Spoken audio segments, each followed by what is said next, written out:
कर्म की कोख ही जन्म का द्वार है।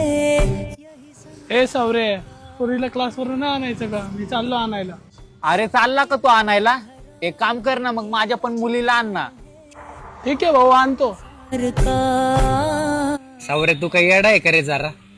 तू इथंच बसलाय चौकामध्ये, तुला तुझ्या मुलीला क्लासवरून आणायला काय झालं? अरे काय झालं? अरे तो मध्ये आधी आणायचा, पहिलं पण जात होता, म्हणून त्याला म्हणलं जा, मी बसलेलो आणि तो ओळखीचा आहे माझ्या, म्हणून म्हणलं त्याला आण म्हणून. अरे सगळं मान्य आहे, तो चाललेला आहे, एकाच क्लासमध्ये तुमच्या पोरी आहेत, पण अरे आजकालचा जमाना कसा आहे, कुणावर विश्वास ठेवण्याच्या लायकीची माणसं नाहीयेत. भले मी असं म्हणत नाही तो तसा आहे, तो मस्त चांगला आहे, अरे पण कधी कुणाचं मन पालटण सांगता येत नाही. ही अशीच सवय तुला लागली, उद्या कोणी पण म्हणलं अरे मी तो क्लासमध्ये मी आणतो तुझ्या पुरीला, तू का त्यांना पण म्हणणार का घेऊन ये? असं नाही भाऊ, आपल्या मुलांची काळजी आपल्यालाच घेतली पाहिजे.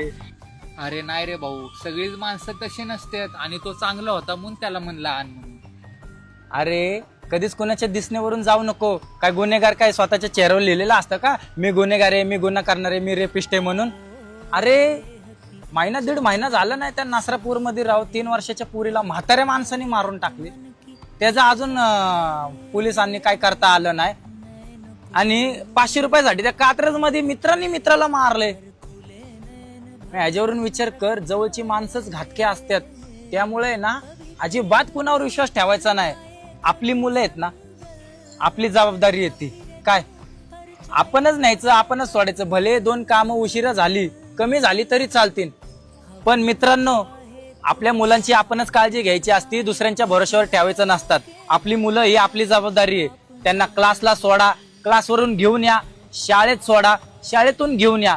भलेही एका पालकांनी काम केलं तरी चालन, पण आपल्या मुलांवर काळजी घेण्यासाठी एका पालकांनी घरी राहणं गरजेचं आहे. आज त्यांना वेळ द्यायची खरी गरज आहे. तुम्हाला काय वाटतं? कमेंटमध्ये नक्की सांगा.